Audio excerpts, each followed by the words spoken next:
motyvacija dabar gerokai padidėjusi, kaip pirmoje vietoje turnyro lentelėje. Kautis toliau. Čia, kad kitos varžybos visai. Čia mes ne pirmoje vietoje esame.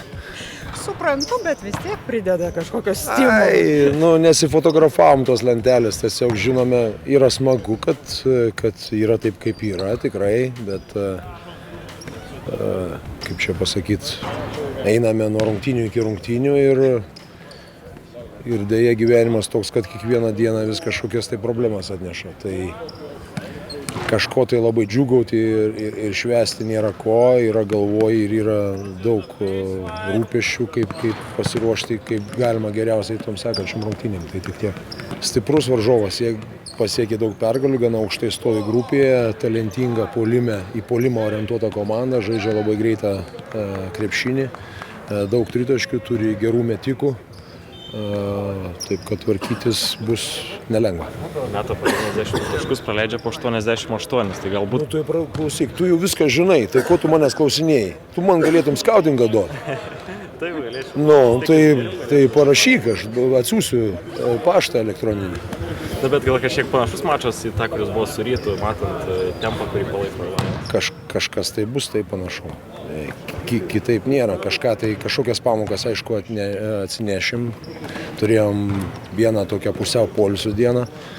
Vyrai mankštinosi tik tai treniruoklių salėse, kas buvo atėjęs dar ir į salę, o šiandien renkamės, bandysim, kiek esame, kažkiek pasikartot, atsigaminti ir, kaip ir sakiau, pasiruošti rungtynėm. Kada galima tikėti šitos žvaigždės, kur mėto jau aikštelėje? Ką nors lengviau, bet jisai pradės po truputį su mumis judėti, o matysime, žinote, čia yra toks dalykas, ta reabilitacija. Kažkur tai, kada grįžti po traumos, atrodo vienai planuoji, bet pradeda skaudėti daugiau, turi sumažinti krūvius, taip kad labai taip tiksliai aš negaliu atsakyti. Ką galbūt duoda Rašydo buvimas kartu su komanda treniruotėje, ateimas tas treniruotės, ką suteikia?